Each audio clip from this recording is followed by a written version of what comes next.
Hello everyone, my name is Jocelyn, you may call me Joy, and today, well, I'm back. So I want to talk about spoons. I think that this is a really useful thing to know, and I think that more people should know about spoons. It's also a little bit the reason why I have been gone for about 3 weeks. I went on holiday, and then when I came back there was a heat wave and can't really deal with that. Plus work, plus a whole bunch of other things going on as well, but just I had no energy left to devote to YouTube for a while. And that's what I'm talking about when I mean spoons. The spoon theory is a metaphor that people living with chronic illnesses or disabilities often rely on to describe the amount of energy, mental and physical, they have for basic everyday tasks. The theory was developed in 2003 by Christine Miserandino, to enable friends and families of people suffering from chronic illnesses to understand the toll living with a health condition can take on their energy levels, in a bill to foster empathy and understanding. And I think that is key to going into this whole thing. We must look at this with empathy and understanding, and I want you to keep that in the back of your mind as you're watching this video.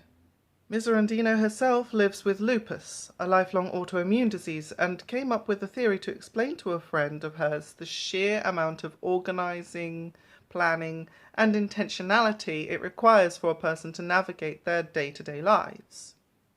She explains that the difference between being sick and being healthy is having to make choices or to consciously think about things when the rest of the world doesn't have to. The healthy have the luxury of a life without choices, a gift most people take for granted. According to her theory, in general, healthy individuals don't have to think twice about conserving their energy while going about everyday tasks like brushing their teeth, showering, getting dressed, making it to work, and even sitting down for a meal. However, for someone living with a lifelong illness or chronic illness, each one of these things, and more, can take on such a heavy toll on their energy that they can barely indulge in other activities. While most people start the day with an unlimited amount of possibilities and energy to do whatever they desire, Miserandino says, a chronically ill individual may start their day with a finite amount of energy. And the metaphor uses spoons to represent energy units. Now, it might seem like a bit of a downside to this spoon theory that the term energy unit is kind of vaguely defined. I mean, it's pretty immeasurable on a scale of weights and measures.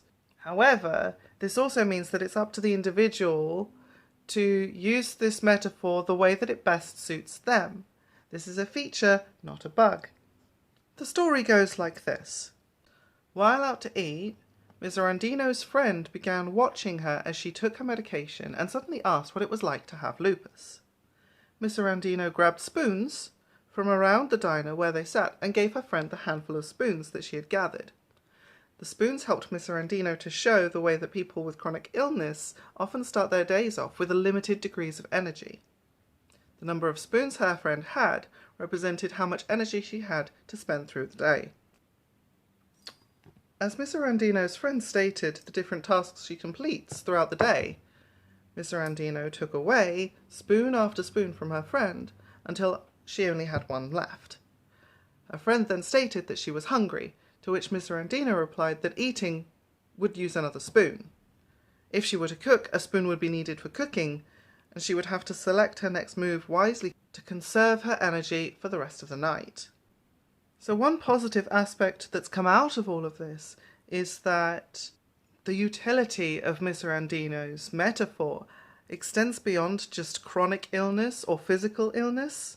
For some people on the autism spectrum, for instance, the simple act of grocery shopping from just around the corner can cost several units of energy because of the sensory overload from moving trolleys, bright lights, the noise of several people talking at once, announcement of offers on the audio system, besides the challenge of communicating with a cashier.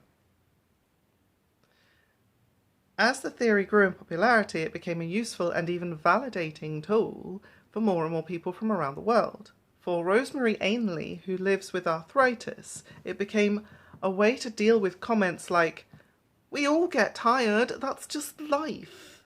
Or, "You'd have more energy if you just changed your diet, exercised more, or tried the latest supplement." It helped to validate her experiences and to understand that she wasn't alone in feeling them. Patients living with mental conditions too now use it to communicate their energy levels and subsequently their ability to perform tasks they may not have allotted spoons for when they start their day. Someone who suffers from depression will require much more energy to get out of bed in the morning than someone who does not suffer from depression, Casey Bees, a clinical social worker from the US, explained. "Do you know how many spoons people waste every day?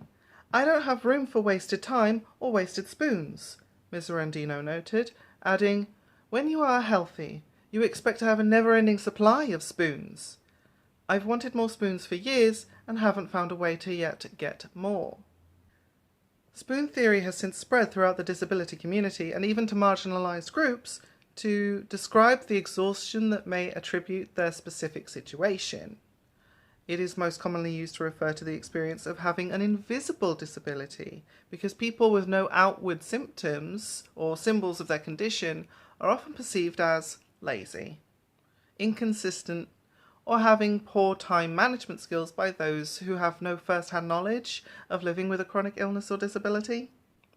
Naomi Cheney has described how the term has also spread to use by some in the wider disability community, and eventually the non-disability community has appropriated it for other uses to refer to non-chronic forms of fatigue and mental exhaustion. Those with mental health issues such as anxiety or depression may similarly find it challenging to go about seemingly simple tasks throughout the day or to deal with a crisis. This is the part of the paragraph that really caught my eye. A transgender individual may also find it exhausting to go about daily life being misgendered and dealing with aspects of gender dysphoria. Spoon theory could even be used to show the exhaustion of having a newborn baby, as this time may lead to a lack of sleep.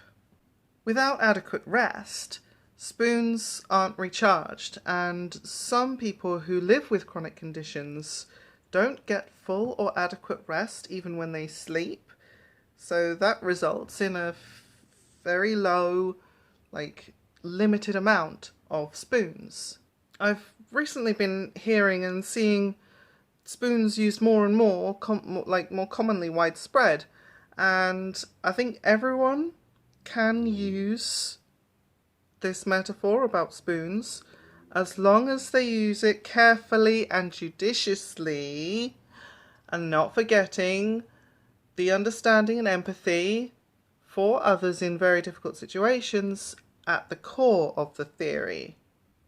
Now, I am, by most measures, a healthy individual, but even I find it useful to explain in terms of spoons how I feel after working 4 nights in a row, and to recharge my spoons, I need time alone. I need time with video games. I need, lots of naps throughout the day. I actually do nap, especially in this heat.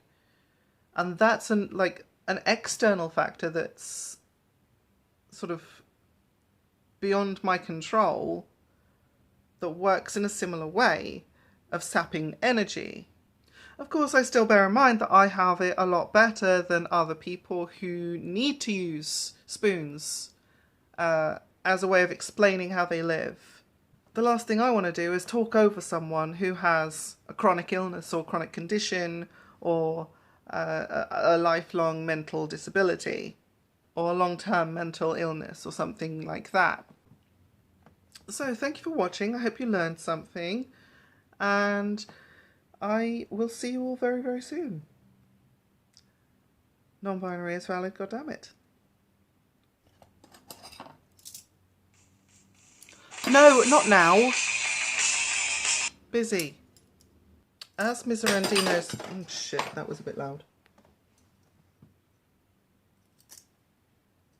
This is harder than it looks.